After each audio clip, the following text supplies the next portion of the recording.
Yo, what's going on? It's D-Made already know. Bringing to you some NBA Live 15 information. I was about to say gameplay. I'm not used to saying information because I haven't talked about NBA Live in a while. Let me talk about my history with NBA Live, man. Of course, I've been playing all the old NBA Lives. When 14 came out, I was kind of looking forward to playing that. I wasn't expecting much from it, and I didn't get much from it. Although I do appreciate what they tried to do with NBA Live 14, I appreciate all the support they put into the game.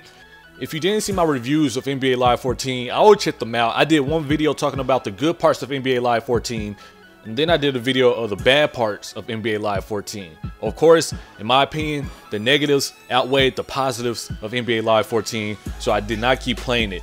So now here we are again, NBA Live 15. A lot of people keep asking me, am I going to get NBA Live 15? Yes, I'm going to get NBA Live and NBA 2K because I'm a basketball fan. And I also want to see how much NBA Live improved, man. I like to see improvements. I want to see what they did with the game.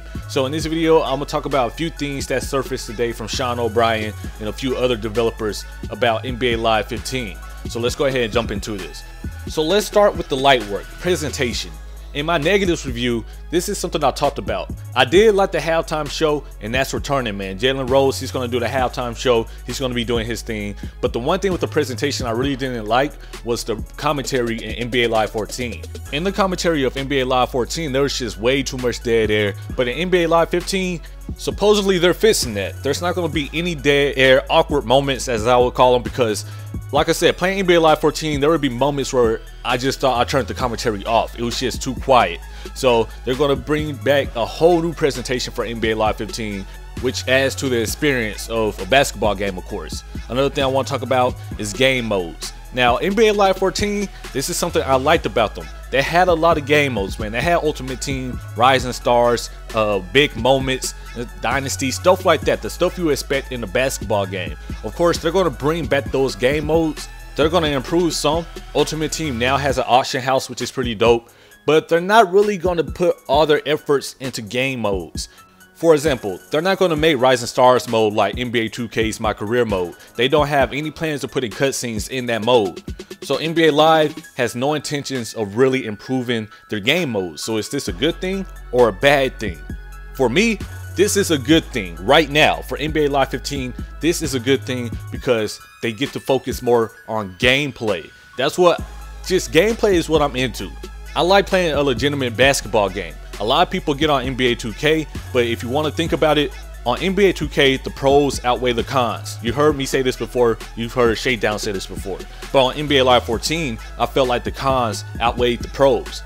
When you look at my review video, my negatives review video was longer than a positive review video. You know what I'm saying?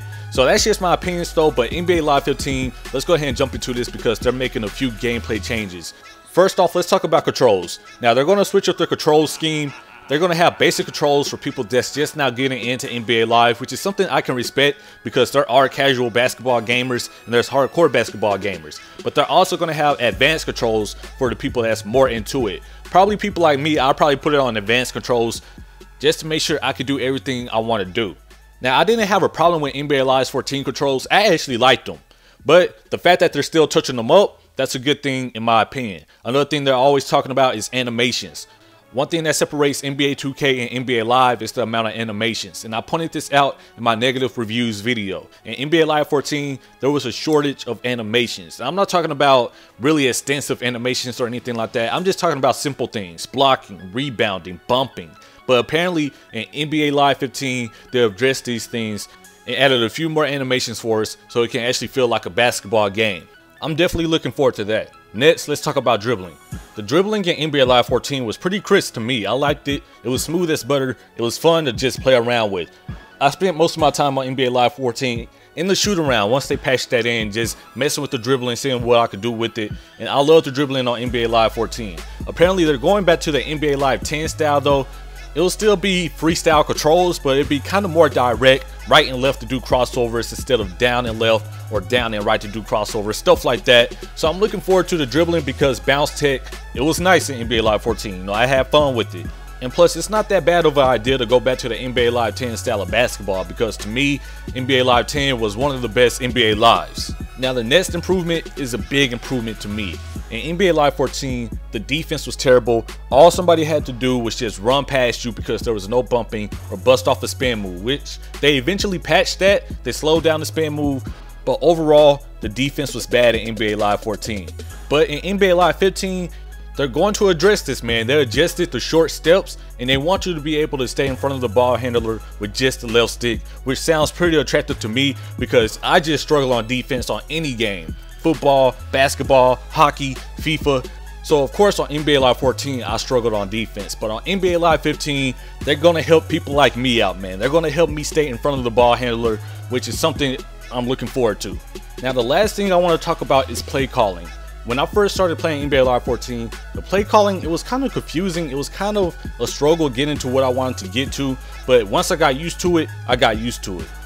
NBA Live 15 supposedly is going to make this way easier to call plays. They're going to have quick plays, which is something that should be in just every basketball game. Press right or left on the D-pad, and then you can either call like man-to-man, 2-3, 1-3-1, whatever. And on offense, you have the pick and roll, ISO, so on and so forth. So they're going to add better quick plays in NBA Live 15 and better play calling icons, so it's easier to run plays for certain players.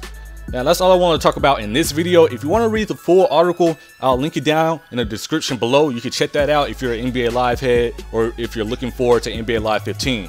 It seems like the focus for NBA Live 15 this year was gameplay and graphics. You see the graphics in the screenshots at the beginning of the video. You see how much they improved. So now we just have to really wait for gameplay, which is something I'm waiting for. Holla at you all later. Peace.